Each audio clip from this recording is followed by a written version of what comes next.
여러분 안녕하십니까? 라디오 오늘 반근영입니다. 연일 명태균의 소위 황금폰에 담겨있던 윤석열 대통령 부부의 육성이 공개되고 있는데요. 이번엔 김건희 여사가 조선일보를 폐간하는 데 목숨을 걸었다고 말하는 육성 녹음이 공개됐습니다. 조선일보는 보수를 대표하는 언론사 중 한 곳인데요. 무슨 이유에서 조선일보를 폐간하는 데 목숨을 걸었다고 했을까요? 구체적인 이유는 모르겠습니다만 이게 대통령의 아내, 영부인이 할 수 있는 얘기도 그리고 해서는 안 될 얘기인 것만은 분명합니다. 어제는 김 여사의 김영선 전 의원 공천 개입 의혹 녹취가 공개됐죠. 당선인이 그냥 미루라고 했어요. 지금 전화해서. 하여튼 너무 걱정 마세요. 잘 될 거예요. 이렇게 말하는 내용이 고스란히 공개됐습니다. 대체 김건희 여사의 정치 개입이 어디까지인 걸까요? 심지어 장관과 공기업 사장 인사까지 관여한 정황도 있습니다. 철저한 수사와 진상 규명이 꼭 필요하겠습니다. 안동문화방송 라디오 오늘 광고 듣고 시작합니다.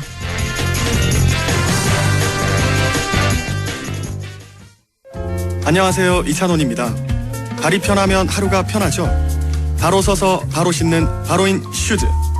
특허 기술의 놀라운 착화감으로 신을 때 편하고 신을수록 더 편안한 바로인을 경험해보세요. 편안함의 시작 바로인 슈즈. RSV 알고 계신가요? RSV는 독감 바이러스만큼 전염성이 강한 급성 호흡기 감염 바이러스로 영유아나 60세 이상 성인에서 감염 시 폐렴 등 심각한 합병증으로 이어질 수 있습니다. 주로 독감 바이러스와 비슷한 시기에 발생하는 RSV.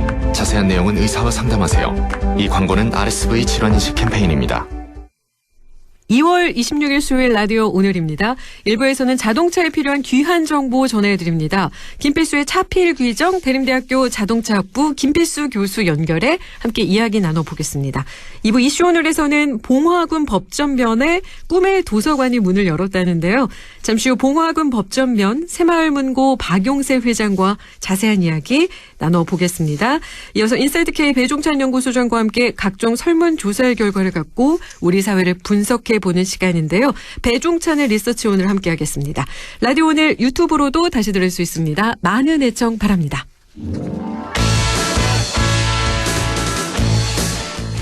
김필수의 차필 귀정, 차에 필요한 귀한 정보 전해드립니다. 대림대학교 미래자동차학부 김필수 교수 연결해 함께 이야기 나누겠습니다. 안녕하십니까 교수님?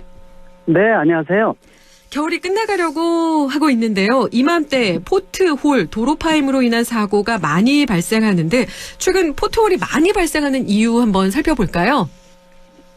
이렇게 해빙기, 다시 말하면 이제 날씨가 추워졌다가 이제 풀리는, 어떻게 보면은 겨울 또 초봄 이때 주로 이제 포트홀이 많이 발생하랍니다. 특히 이제 날씨가 추웠다, 온도가 올라갔다 하게 되면은 아스팔트가 노후된 아스팔트에 얼음이 생겼다가 또 녹았다 반복하게 되면은 이 땅꺼짐 현상이 생길 수밖에 없거든요. 그래서 포털에 대한 부분들은 크기는 몇 센치부터 또 몇십 센치까지 또 깊이도 몇십 센치까지 들어가다 보니까 차가 지나갈 때 그 충격으로 인해서 바퀴나 타이어 심지어는 이 자동차 하체가 엉망이 되고 사상자까지 발생하는 부분이기 때문에 더더욱 조심해야 되는 시기가 지금부터는 약 한 달 정도 진행이 된다고 볼 수가 있습니다. 네, 지금부터 약 한 달 정도 땅꺼짐 현상, 그러니까 포트홀이 일어날 수 있다, 주의해야 한다라고 말씀해 주셨는데 그러면 조금 더 들어가서 포트홀이 무엇인지 또 한번 살펴볼까요?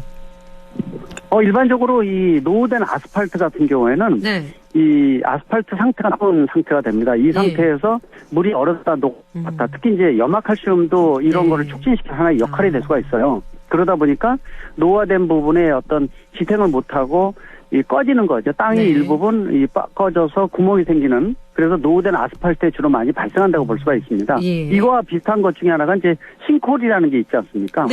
싱크홀은 일반적으로 지하수라든지 아니면 옆에 큰 건물을 짓다가 집안 자체가 빠져나가는 거여서 뭐 우리나라도 그렇지만 일본 외국에서도 간간히 뉴스가 나오는데 크기가 수미터부터 이 수십 미터까지, 심지어는 차, 트럭은 물론이고 집이 통째로 건물이 아예 지하로 빠져나가는 그래서 큰 사고가 일어나는 건데, 그래서 그런 거를 싱크홀이라고, 우리가 말하는 포트홀은 아스팔트에서 수십 센치 정도로 생긴다고 볼 수가 있고요. 그러다 보니까 특히 노화된 아스팔트가 집중적으로 많이 발생을 합니다. 특히 작년에 포트홀이 가장 많이 생기는 하나였어요.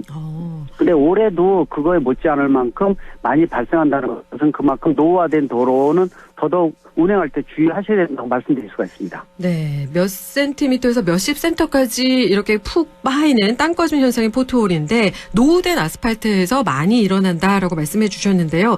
그런데 이걸 미리 발견하기가 쉽지 않잖아요. 어떻게 하면 이 포트홀을 피할 수 있을까요? 가장 중요한 것은 역시 포토를 예방 차원의 조치가 가장 중요합니다. 네. 일단 발생하는 지역 자체를 내가 피할 수 있는 방법에 대한 것들은 방법은 있지만은 쉽지는 않다는 거죠. 특히 새벽이나 심야 운전을 하게 되면은 길이 전혀 보이질 않기 때문에 포토를 확인하기가 상당히 좀 어렵고요. 낮에 운전할 때도 앞뒤차의 간격 충분히 뛰시고 속도도 좀 정속도로 달리시면서 전방 주시를 잘하는 것이 포토를 발견하는 데 가장 중요한데 우리는 운전할 때 좀 급하게 운전하다 보니까 앞뒤차의 간격이 좁은 경우가 많아서 포토를 못 보고 그냥 차가 지나가면서 차에 문제가 생기는 이런 경우도 상당히 많이 있기 때문에 앞뒤차의 간격 충분히 뛰시는 게 중요하다는 거죠. 그리고 혹시 포토리 순간적으로 발생을 하면은요. 핸들을 많이 꺾게 되면은 차가 위험할 수도 있고 흔들거리고 또 차례 변경으로 인해서 문제가 더 커질 수가 있고 접촉사고가 생길 수가 있으니까 혹시 포토를 순간적으로 발견하면은 핸들을 약간만 틀어서 포토리 이 바퀴 한가운데 통과하지 않고 약간 걸쳐서 통과하게 덜커는 거리지만은 차에 큰 문제가 없게끔 슬쩍 걸쳐서 지나가는 방법이 가장 중요하다고 볼 수가 있고요. 역시 무사히 지나가더라도 신고 정신을 통해서 그 다음에 다른 사고가 발생하지 않게끔 만들어주는 선제적 조치도 중요하다고 볼 수가 있습니다. 네, 신고 정신. 내가 잘 빠져나왔어도 다음 분들을 위해서 신고를 해주시면 좋겠다라는 말씀. 그리고 핸들을 갑자기 꺾으면 안 된다라는 이야기. 앞뒤차의 간격을 높이고 속도를 줄여야 된다라는 이야기까지 해주셨는데 이렇게 포토홀을 만났을 때 어떤 피해가 있을 수 있을까요? 차 자체가 타이어는 물러지고 휠 자체가 깨진다든지 심지어는 하체 자체가 굉장히 큰 부서짐을 일으키기 때문에 또 그걸로 끝나는 게 아니라 탑승객의 사상자까지 발생한 경우도 많이 있어요. 그리고 혼자 사고 나는 게 아니라 뒤따라오던 차까지도 연쇄 추돌 사고까지도 발생한 사례도 많이 있습니다. 따라서 포털에 대한 부분들은 미연에 조치하는 것이 가장 중요하다 볼 수가 있어서 그래서 아까 제가 말씀드린 신고 정신이 중요하다고 말씀드린 이유가 본인이 오늘 피했어도 다음날 같은 지역 지나가더라도 그 위치에 포털이 있다는 것을 머릿속에 외우는 건 아니거든요. 그래서 순간적으로 그 부분에 대해서 또 같은 지역에 지나가면서 사고가 발생하는 경우도 있고 또 초행길인 사람들을 위해서라도 포털을 발견하면은 해당 지자체라든지 해당 도로 관련 공공기관에 연락을 해서 이 포털을 빨리 없앨 수 있게끔 재포장을 한다든지 또 어떤 지역은 포털이 너무 많아가지고 덧칠한다 그러죠. 덧대기 형태로 해서 하는데 이런 경우에도 임시조치지 이게 또 구멍이 생기는 경우도 많이 있기 때문에 노후된 도로 같은 경우에는 아예 지자체에서 몇십 미터 정도를 아예 재포장을 한다든지 이렇게 선제적 조치가 무엇보다 중요하다고 볼 수가 있습니다. 아, 네. 그러니까는 신고할 때 해당 지자체라던가 도로 관련 공공기관에 이렇게 신고를 하시는 게 좋고 또 해당 기관에서 미리미리 이렇게 점검을 하는 게 중요하다라는 말씀 해 주셨는데요. 저기 이제 최근에 첨단 장치라고 해서 그런 부분도 있습니다. 뭐냐면 버스에 지자체에서 시범적으로 작년부터 하고 있는 것 중에 하나가 전문 측정차도 있지만은 버스에 각종 센서나 시스템이 장착돼 있어서 정해진 코스를 버스가 지나갈 때 앞에 도로를 읽어드려서 인공지능을 통해서 도로의 상태를 미연에 확인을 해서 포털이 생길 수 있는 가능성을 미리 확인을 해서 지자체에서 미리 선제적으로 포장을 한다든지 하는 방법도 개발돼 있다. 그러다 보니까 첨단 기술을 통해서 포털에 대한 발생 가능성을 미리 측정을 하는 그리고 선제적으로 포장하는 이런 기술들도 최근에 많이 도입되고 있다는 것도 좀 긍정적이라 판단할 수가 있습니다. 아, 그런데요. 그러니까 첨단 기술을 통해서 이 가능성이 있는 곳을 미리 확인하고 미리 예방을 한다면 훨씬 더 좋을 것 같은데 그렇다면 만약에 사고가 발생을 했어요. 그래서 자동차 파손이라든가 이렇게 상해 피해가 일어날 수 있는데 이럴 때는 그러면 운전자 책임일까요? 아니면 어떻게 보상을 받을 방법이 있을까요? 보상받을 수 있습니다.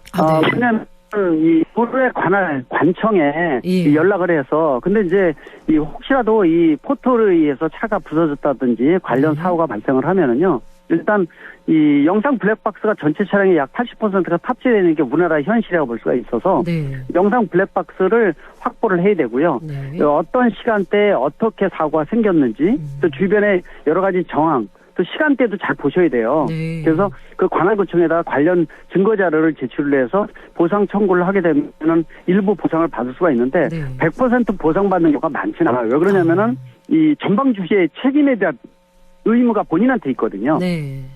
예, 그렇기 때문에 특히 뭐 심야 시간대라든지 본인이 전방 주시 소홀함으로 인해서 생기는 부분들도 일부가 있기 때문에 일부 보상받는 경우도 있고 그런 방법도 있지만은 결국은 좋지 않은 시간대나 여러 가지 뭐 이런 부분들을 고려를 하면 네. 모두가 피해자가 된다고 봤어요. 그런 측면에서 보면은 네. 선제적으로 포토를 피하거나 아니면은 포토를 없앨 수 있게끔 미리 이 관할관청에서 조치를 하는 것이 가장 중요하다고 볼 수가 있습니다. 네, 미리 지자체 관리기관에서 선제적으로 관리하는 게 되게 중요하지만 만약에 사고가 발생을 했다면 블랙박스 영상 확보가 되게 중요하고 주변 정황이라던가 시간대 확인이 아주 중요하다. 그래야지만 100%는 아니어도 어느 정도는 보상받을 수 있다. 이런 이야기까지 해주셨는데요. 맞습니다. 더욱이 네. 이제 이 승용차 같은 데는 타이어 구경이 네. 짙기 때문에 포털이 약간만 커도 예.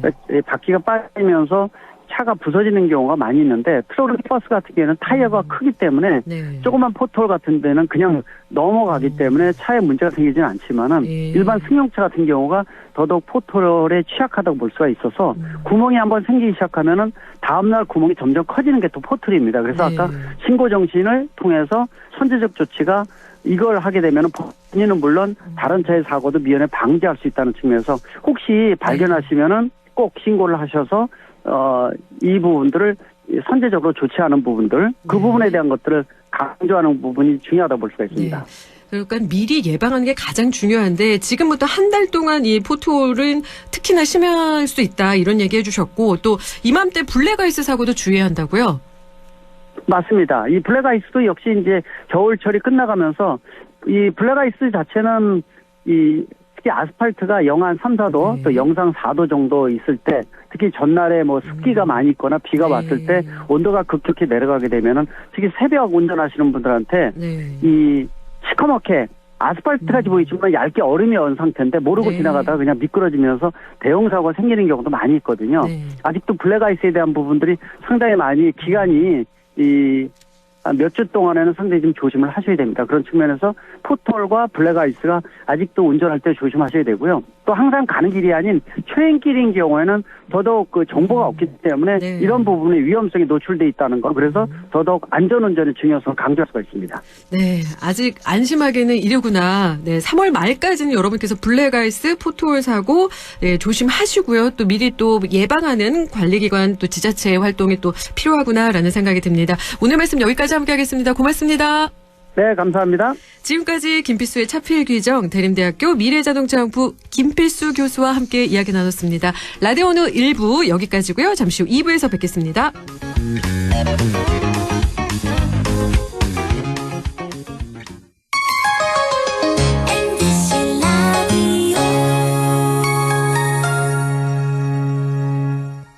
나에게 딱 맞는 대학, 나에게 꼭 맞춘 대학. 나만의 경쟁력을 원한다면 안동과학대학교로 오라. 시대에 딱 취업 중심 실전학과, 학생의 꼭 현장 중심 실무교육, 취업에 맞춤, 내 꿈에 맞춤, 나의 드림핏 안동과학대학교. 오늘도 안전하게 음주운전 예방수칙 알려드립니다. 첫 번째, 술자리가 예정된 경우 미리 귀가 방법을 정하고 차는 가져가지 않는 것이 안전합니다. 두 번째, 음주 후 자전거나 전동 킥보드를 이용하는 것도 음주운전 처벌 대상에 포함됩니다. 세 번째, 과음을 한 다음 날에는 대중교통을 이용해주세요. 숙취 음주운전 역시 처벌 대상입니다. 네 번째, 음주운전을 방조하는 경우에도 3년 이하의 징역형 또는 1,000만 원 이하의 벌금형에 처해질 수 있습니다. 적극적으로 말려주세요. 위험한 음주운전 미리 예방하여 소중한 생명을 지켜주세요.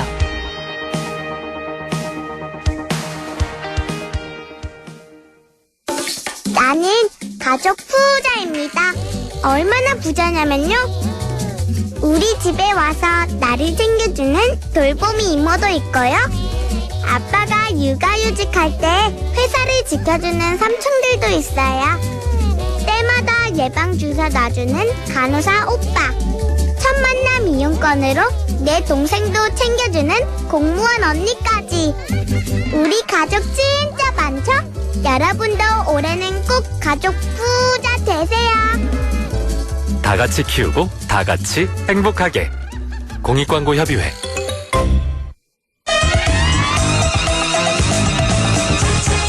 고마워요. 우린 친구예요. 함께 노력하는 MBC와 함께 100.1 MBC 라디오. 라디오 오늘 2부 순서 이슈 오늘입니다. 봉화군 법전면에 자리한 작은 시골 마을에 꿈의 도서관이 생겼습니다. 주민들의 손으로 직접 만들어진 꿈의 도서관이라는데요. 어떤 곳인지 궁금합니다. 봉화군 법전면 새마을문고 박용세 회장 연결해 자세한 이야기 나눠보겠습니다. 안녕하십니까, 회장님? 네, 안녕하십니까. 봉화군 법전면에 꿈의 도서관 문 열었다고요? 이 꿈의 도서관이 어떤 곳인지 소개 부탁드릴게요. 네, 새마을문고 법전면에 위치한 작은 도서관입니다. 아동도서, 교양도서 등 역사책 다양하게 준비되어 있는 작은 도서관이고요. 최근 작은 도서관 공모사업에 선정이 되어서 소파와 탁자 같은 가구도 새롭게 마련하고 좀 더 책을 쾌적한 환경에서 접할 수 있게 새롭게 새 단장을 하게 되었습니다. 경북 새마을문고의 작은 도서관 만들기 공모사업에 선정이 되었다는 소식인데요. 기존 네. 도서관을 새로운 모습으로 탈바꿈했다 이 얘기시죠? 네네. 네, 제가 잠시 이렇게 사진을 찾아보니까 소파가 상당히 넓어서 우리 아이들이라던가 주민분들께서 조금 더 편안하게 책을 읽어볼 수 있겠다 이런 생각이 들더라고요. 어떤가요? 네, 그렇습니다. 법전면 복지회관에 저희들이 그 서해 침입반과 같이 사용하다 보니 장소도 협소하고 굉장히 사용하기에 애로사항이 많았어요. 그래서 경상북도 도 새마을 작은 도서관 공모사업에 선정이 되면서 새롭게 새 단장을 하게 되었습니다. 편안하게 앉아서 책을 읽을 수도 있고요. 소파와 탁자, 등받이 소파를 마련해서 자유롭게 이용할 수 있도록 편리한 시설로 꾸몄습니다. 그동안 서해 침입반과 함께 사용했다면 정말 상당히 불편했었을 것 같은데 꿈의 도서관에 가면 이렇게 소파, 탁자, 등받이 소파 이런 것들이 새로 들어오면서 기대가 좀 하시는 분들이 많이 계실 것 같은데요. 어떤 책을 읽을 수 있는지 또 우리 아이들은 주로 어떤 책을 골라보고 있는지도 궁금합니다. 네, 아이들이 읽을 수 있는 뭐 역사 만화책이나 또 동화책 등 아주 다양하게 책들이 구비되어 있고요. 성인들을 위한 또 요리책, 뭐 재배 기술 도서 같은 책들이랑 또 이번에 노벨 문학상을 받은 한강 작가의 뭐 채식주의자라든가 내 여자의 열매, 흰 등 다수의 책들이 많이 비치되어 있습니다. 노벨 문학상 수상 덕분에 한강 작가 책도 인기네요. 인기가 많습니다. 예. 그리고 이게 재배 기술 도서, 약초라든가 흑염소, 야생화 이런 기술 도서가 또 인기 많다는 점도 봉화군의 특색이 아닐까 그런 생각이 들었는데요. 그렇다면 이 도서관에 구비되어 있는 책들은 어떻게 구매하고 계시는지, 책이 부족하지는 않은지 이런 점도 궁금해요. 네, 저희들이 기존에 이제 도서관에 비치되어 있는 책들도 있고요. 또 책을 기부도 받았습니다. 기부해주신 모든 분들에게 고마움을 전하고요. 기부한 책들이 조금 오래된 책들이 많아가지고요. 신간이 많이 부족한 편이거든요. 그래서 네, 좀 신간책이 많이 부족합니다. 신간책이 많이 부족합니다라는 말씀이 제일 와닿는데요. 꿈의 네. 도서관 신간을 혹시 기부해 주실 분들이 계시다면 예, 봉화군 법전입니다, 여러분. 꿈의 도서관인데 신간이 많이 부족하다고 합니다. 제가 이렇게 3번 정도 강조했는데 마음에 드시나요, 회장님? 아주 마음에 듭니다. 기대하고 있습니다. 네, 법전면 새마을금고 분해에 대해서도 궁금한데요. 소개 부탁드리겠습니다. 법전면 새마을금고 분해 해마다 열려있는 무인 책방을 운영해 오셨다고요? 네네. 그 법전면에 위치한 그 작은 도서관은 2004년 1월 9일 날 새마을 문고 작은 도서관을 운영하기 시작했습니다. 그래서 우리 회원들이 한 18명 정도 운영하면서 2001년부터 무인 도서관으로 개방하면서 회원들이 겨울 농한기에는 2명씩 주말에는 근무를 하지 않고요. 네. 도서관 근무를 한 4개월 정도 합니다. 그래서 또 꿈의 도서관으로 새롭게 단장을 해서 2024년 12월 11일에 새롭게 개관식을 하게 되었습니다. 네, 주말에는 그러면 근무를 하시지 않으시고 주중에만 근무를 네. 하신다 이렇게 말씀해 주신 거죠, 회원분들이. 네네. 네네. 그러면은 우리 아이들은 몇 시부터 몇 시까지 주로 이용하고 있을까요? 여기에 이제 법전 중앙 초등학교가 한 곳 있어요. 네네. 초등학교 아이들은 아마 이제 방과 후, 예, 방과 후에 이제 학교 도서관은 좀 삭막하잖아, 그죠? 아, 네네. 네, 그래서 저희들이 이번에 이제 꿈의 도서관으로 새롭게 탈바꿈하면서 아이들이 와서 뭐 소파에 눕거나 뭐 네. 앉거나 뭐 이렇게 자유롭게 책을 읽는 모습을 보고 굉장히 보람을 느꼈습니다. 아, 그렇군요. 그러면 성인분들은 몇 시부터 몇 시까지 이용 가능할까요? 저희들은 네. 이제 오전 10시부터 오후 4시까지 네. 도서관을 개방을 합니다. 예. 개방을 하고 아마 이제 농번기에 들어가면은 회원들도 네. 다 농사 짓는 그 농업인이라서 근무는 좀 힘들고요. 그럴 때는 이제 저희들이 10시부터 오후 4시까지 문을 열어 놓으면은 그 주민분들이 자유롭게 와서 이용해서 책도 대여도 해갈 수 있는 그런 시설을 갖춰두고 있어요. 아, 아무도 없어도 무인으로 이용해도 대여도 가능하다. 그런 네네. 얘기시죠? 네네. 네, 주민분들이 많이 좋아하실 것 같은데 회장님께서는 꿈의 도서관이 앞으로 어떤 공간이 됐으면 하는 이런 바람이 있으실까요? 그렇죠. 이제 그 요즘 아이들이 책을 잘 읽지 않잖아요. 네. 그리고 이제 도서관이라는 딱딱한 이미지가 있잖아, 그죠? 네. 그래서 저희들이 이제 꿈의 도서관이 새롭게 또 그 단장을 했으니까 자유롭게 편하게 와서 친구들하고 소통하는 그런 꿈의 도서관이 되었으면 좋겠고요. 또 주민들 분도 또 오셔서 또 그 지인들과 같이 담소도 좀 나누고 책도 읽을 수 있는 그런 소통의 공간이 되었으면 하는 게 제 바람입니다. 네, 우리 회장님께서 소통의 공간이 되었으면 좋겠다라고 말씀하셨는데, 요건 돌발 질문입니다. 질문지 없는 질문인데, 네네. 회장님께서 꿈의 도서관에서 이번 겨울에 혹시 빌려보신 책이 있으실까요? 저는 네. 이제 그 한강 작품을 채식주의 책을 이렇게 읽어봤습니다. 네네. 읽어봤는데 저 나름대로 이래서 정말 노벨 문학상을 세계적으로 받을만 하겠구나 라고 굉장히 이 감명 깊게 읽었던 책이 그 꿈의 도서관을 새롭게 단장을 하고 나서 제가 읽었던 책 중에 가장 감명 깊게 읽었던 책이 그 한강의 채식주의자가 아닌가 싶어요. 채식주의자 이 책이었군요. 그러면 우리 회장님에게 책이란 무엇이다 이렇게 또 말씀해 주실 수 있을까요? 아니면 도서관이란 무엇이다? 네, 이렇게.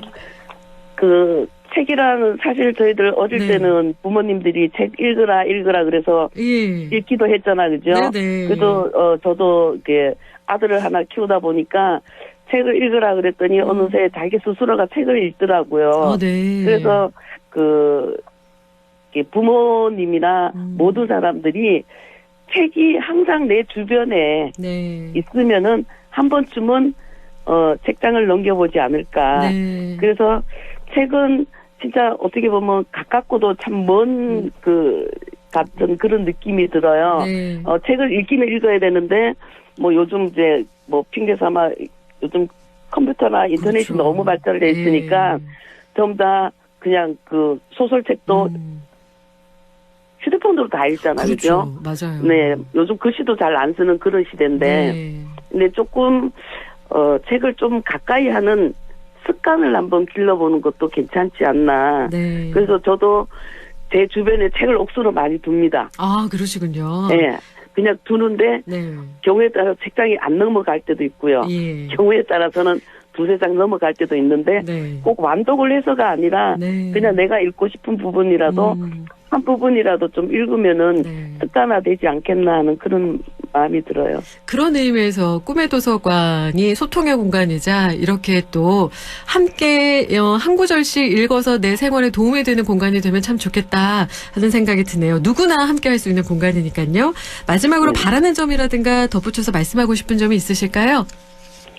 여기 이제 꿈의 도서관을 제가 무인으로 운영하다 보니까 주민들 분이 처음에는 별 관심이 없다가 무인으로 운영하면서 주민들이 많이 이용을 하시더라고요. 네. 네, 그래서 이제 아이 손잡고 오시는 엄마들도 계시고요.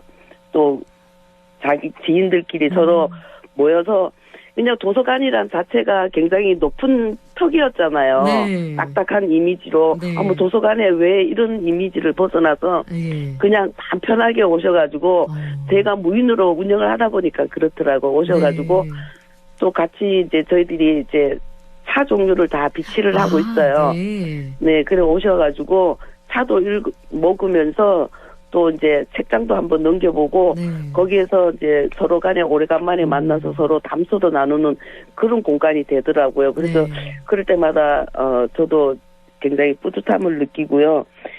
뭐 아무래도 이제 무인으로 하다 보니까 저희도 초기에는 걱정을 많이 했어요. 사람들이 함부로 뭐 책을 해소시키거나 가져가지 않을까. 또 막 어지럽혀 놓고 가지 않을까. 그런 걱정을 많이 했는데 또 나름대로 모든 사람들이 잘 이용을 해주더라고요. 아, 네. 네, 그래서 저는 이제 책을 읽으러 오시고 도서관에 오셔서 편안하게 이용하시면서 좀 깨끗하게 네. 이용하고 읽었던 책은 제자리에 갖다 놓고 저희도 대여 기간을 한 14일 정도로 하고 있거든요. 네. 네, 그래서 편안하게 집에 가서 읽을 수 있도록 대여도 해 가시는 분들이 굉장히 많아요. 네. 그래서 이제 기간 내도 좀 지켜주시고 참 책을 가까이 하지 않는 이제 사실 시골은 좀 어려운 생활이잖아요, 그죠? 네. 새마을 문고 꿈의 도서관을 좀 많이 이용해 주셔서 도서관이 참 내가 편하게 드나들면서 언제 어느 때라도 가서 내가 읽고 싶은 책도 빌려가고 읽을 수 있고 또 친구분들하고 모여서 편안하게 차도 한잔할 수 있는 그런 공간으로 좀 탈바꿈이 되었으면 하는 바람입니다. 네, 우리 회장님 말씀 듣다 보니까 사랑방이란 단어가 떠오르네요. 우리 꿈의 도서관이 법전면에 사랑방이 되었으면 좋겠다 하는 생각도 저도 드는데 다시 한번 강조해 드릴게요. 여러분 신간이 부족하답니다. 많이 부족합니다. 네, 신간이 부족하고 대여기간 지켜주십사라는 말씀 또 이렇게 많이 함께 해주셨습니다. 오늘 말씀 여기까지 함께 하겠습니다. 감사합니다. 네, 고맙습니다. 지금까지 봉화군 법전면 새마을금고 박용세 회장과 이야기 나눠봤습니다. 감사합니다. 라디오 오늘에서는 청취자 여러분의 참여를 기다리고 있습니다. 우리 지역에서 발생한 사건 사고 소식이나 함께 토론하고 싶은 내용을 안동 MBC 홈페이지 라디오 오늘 게시판에 올려주시기 바랍니다. 전화와 문자 참여도 하실 수 있습니다. 전화는 851국에 7191번, 문자는 샵 0913번으로 보내주시면 됩니다. 문자는 단문 50원, 장문 100원의 정보 이용료가 있습니다. 여러분의 많은 참여 바랍니다.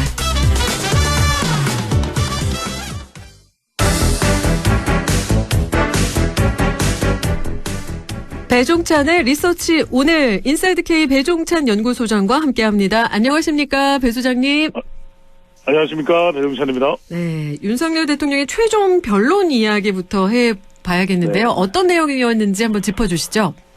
그렇습니다. 어제 우리 방송을 통해서 지난주에도 예고를 해드렸습니다만 윤석열 대통령의 최종 변론은 상당히 길어질 것이다. 이렇게 네. 예상을 했고 원래 나왔던 시간 분량은 한 40여 분 정도였습니다. 근데 68분간 진행이 됐고 이 대통령의 최종 변론에는 시간 제한이 없습니다. 네. 이 국회 탄핵소추단의 최종 변론을 한 정청래 소추단장의 변론 시간도 제한이 없을 거예요.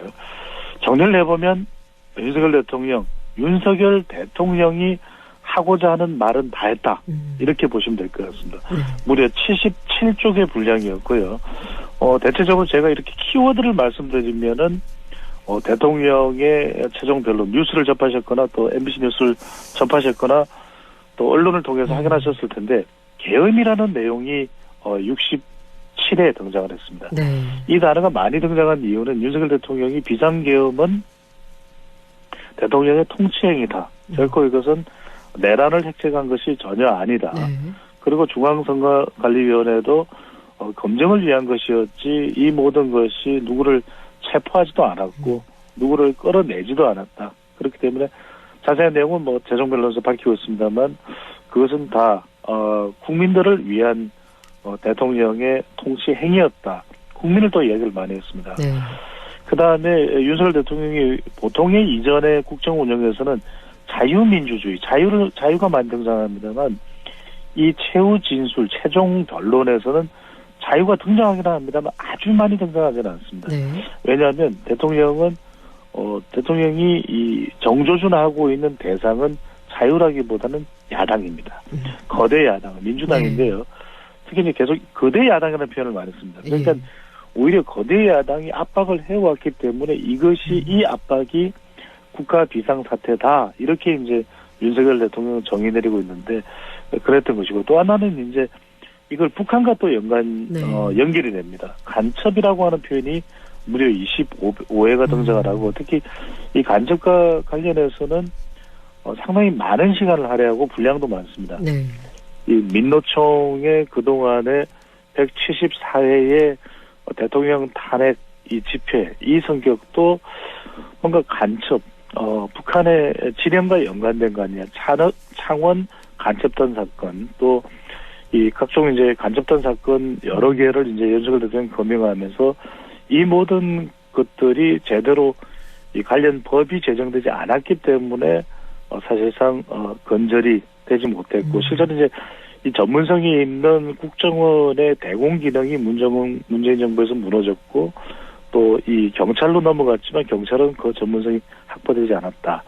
또 위기라는 표현, 또 북한이라는 표현이 이 15번 정도 등장하면서 윤석열 대통령은 결론적으로 대통령으로서 할 수 있는 비상사태로 인식해서 한 것이지 국무회의도 거쳤고 이것이 위법이나 위헌적인 사항은 아니다라고 윤석열 대통령 최종 변론에 담으면서 대통령이 또 직무복귀와 관련된 부분을 몇 차례 언급을 합니다. 네. 그래서 윤석열 대통령은 탄핵은 기각될 것이고 기각 이후에는 개헌의 이 필요성을 강조하면서 책임 총리제 그리고 임기에 연연하지 않겠다라고 하는 표현을 담으면서 일각에서 제기됐던 조건부 기각 제안을 할 것이냐라는 의문이 있었는데 네. 최종적으로는 대통령의 변론 내용에 담긴 것으로 확인됐습니다. 네, 하고자 하는 말은 다 했다. 예, 이렇게 처음에 언지를 주셨는데 그러면 우리 배 소장님께서 가장 주목하시는 내용은 어떤 내용이 있을까요? 저는 대통령 이 최종 진술에서 가장 주목했던 내용은 결국 아주 구체적으로 야당의 이 야당의 압박, 또 야당의 예산 삭감 등을 특히 이제 이 대목에서 상당히 많은 분량을 할애합니다. 네. 구체적으로 어떤 식으로 이 예산이 삭감됐는지를 이야기하면서 저는 그래서 윤석열 대통령이 주로 비상계엄이 통치행위였고 또 중앙선관위는 부정선거에 대한 부정선거 다가 아니라 의혹이 있어서 이 부분에 대한 검증을 해야 되는데 그것이 해킹 의혹이 있었음에도 불구하고 헌법기관이기 때문에 원활하게 진행되지 못했다. 그리고 그것이 이제 야당이 역시 또 이 부분에 대해서 충분히 이 협력이 없었다라는 부분을 강조할 것으로 봤는데 예산 부분은 상당히 많이 이 강조해서 이야기를 합니다. 저는 네. 이제 오늘 오랜 시간 동안 이 부분을 제가 설명할 건 아닙니다만 특히 윤석열 대통령이 예산 부분을 사실상 비상 사태로 봤다라는 것에 준할 정도의 강조를 하는 대목이 등장합니다. 그러니까 이제 북한으로부터 미사일이 오게 되면 그 미사일 방어를 위한 예산 부분에 대해서 이것이 야당이 삭감을 했고 특히 중요한 것이 또 이런 정보를 수집하기 위한 예산에 대해서도 이 부분을 거의 하나도 남겨놓지 않고 야당이 다 예산을 삭감했다. 그러면서 이런 일련의 행위들이 바로 그 배후에는 일종의 간첩 세력 그리고 그슬로 올라가면 거기서 더 올라가면 북한이 있는 거 아니냐. 네. 그래서 선동 탄핵 또 이적 탄핵이라는 게 윤석열 대통령이 그 이전에 이 언론에서 기자회견을 하거나 또는 담화를 발표할 때 많이 등장했던 바로 그 반국가 세력과 연결되는 부분이거든요. 네. 그래서 최종 변론에서도 결과적으로는 윤석열 대통령이 반국가 세력에 대한 건절 의지가 상당했다. 물론 이제 이 반국가 세력으로 규정하는 부분에서는 상당히 논란이 있을 겁니다. 네. 하지만 최종 변론에서 상당히 많은 내용이 바로 그 내용을 포함하는 것으로 구성이 됐습니다. 많은 내용이 반국가 세력에 대한 내용이었다. 이렇게 정리를 해주셨는데요. 네. 사과 내용이 나올지 궁금해하시는 분들이 어제 되게 많았는데 그렇습니다. 이 부분 어떻게 보시나요? 사과가 있기는 있었습니다. 네. 초반 부분에는 이런 상황까지 오게 된 것에 국민에 대해서 사과하면서 또 감사하다는 표현을 썼습니다. 그러니까 네. 두 개의 의미를 다 가져왔고요. 또 그의 대통령의 최종 변론 말미에는 지지청 청년청에 대해서 감사한다. 근데 이 청년청이 누구냐면 지난 서부지방법원에 난입을 했던 그 청년들, 그 청년들에 대해서 감사하다. 그리고 사과한다. 이런 표현을 썼거든요. 그러니까 이제 우리가 사과라고 이제 민주당에서 강력하게 대통령이 해야 된다고 주장했던 부분, 또 탄핵 찬성하는 국민 여론상에서 주장했던 대통령의 사과는 이런 비상계엄을 불러온 대통령의 판단, 그리고 중앙선거관리위원회라고 하는 헌법기관 또는 국회에 군이 투입된 것에 대한 사과가 나올 것으로 그렇게 또 이제 민주당에서는 주장을 했고 또 탄핵 찬성 쪽에서는 그 부분이 포함돼야 된다는 부분, 또 일부 국민의힘 의원들 사이에서도 그 이야기가 제기됐습니다만 안철수 의원도 약간 그런 의미를 담은 발언을 하기도 했죠. 그런데 윤석열 대통령은 직무에 복귀해야 된다는 점을 강조하면서 이 선고 결과에 대한 선복 부분은 끝내 언급하지는 않았습니다. 네. 그렇다면 국회 탄핵 소추단의 최종 변론에서 주목할 내용은 어떤 부분이 있을까요?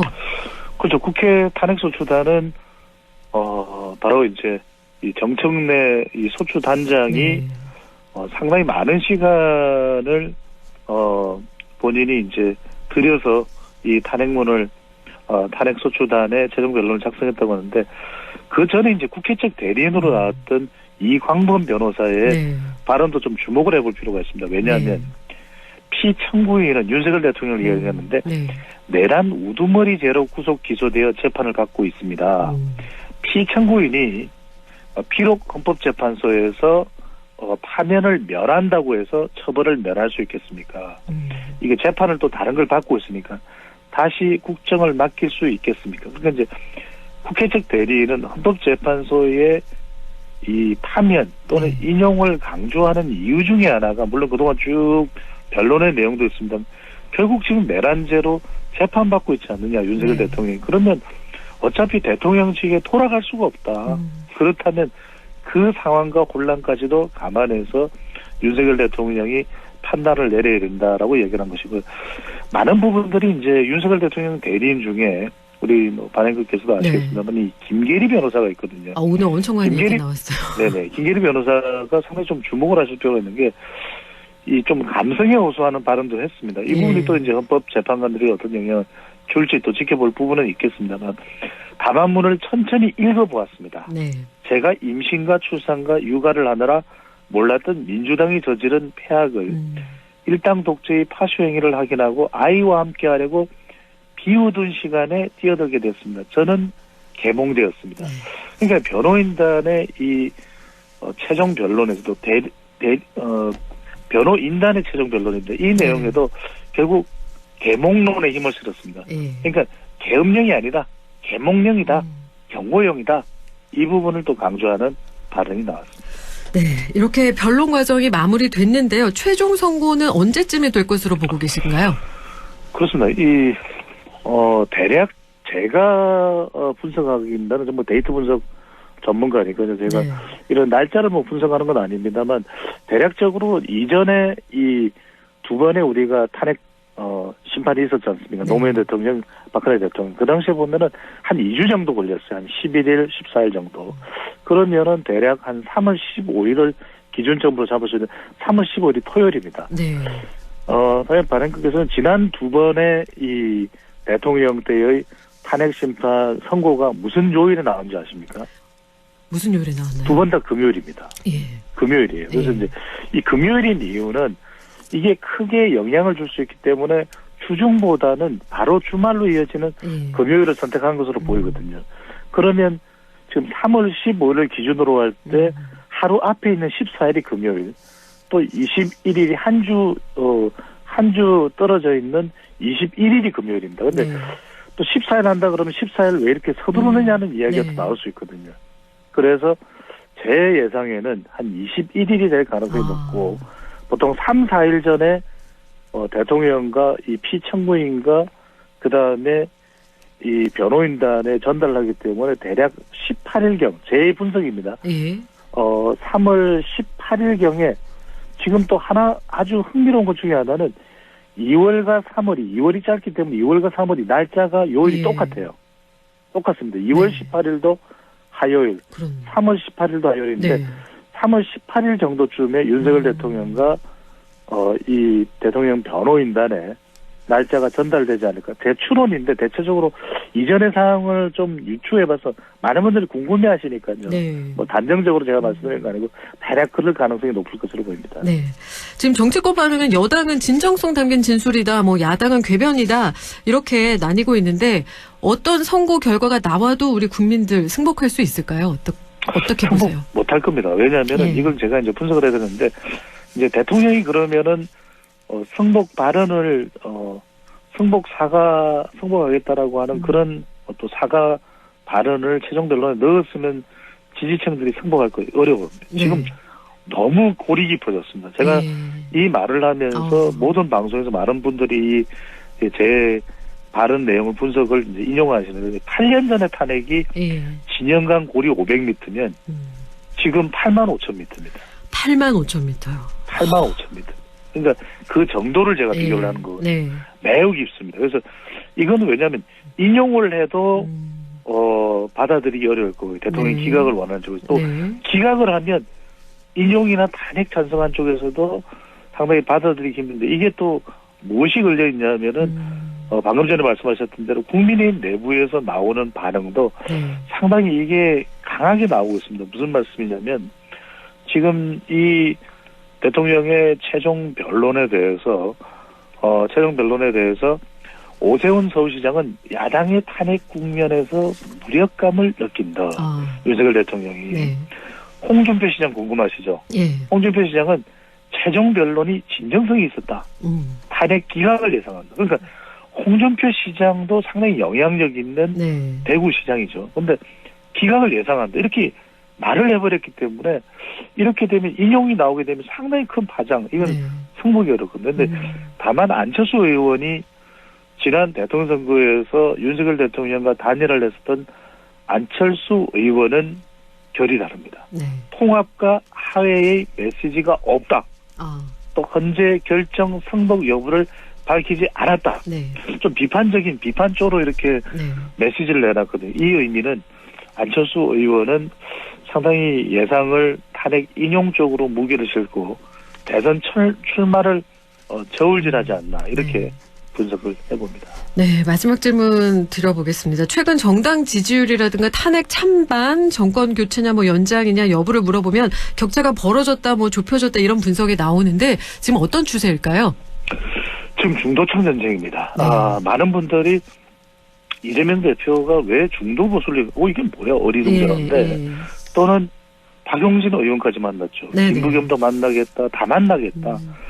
이렇게 이야기를 하고 있는 상황. 그러고 나서 박용진 전 의원은 상당히 이재명 대표가 진정성이 있더라. 이렇게 또 화해에 또 손을 내밀었어요. 박용진 전 의원이 상당히 뿔이 나 있고 화가 나 있을 텐데 지난해 총선 때를 생각해 보면, 그러니까 이게 지금 또 상속세 제도도 좀 변경해야 된다.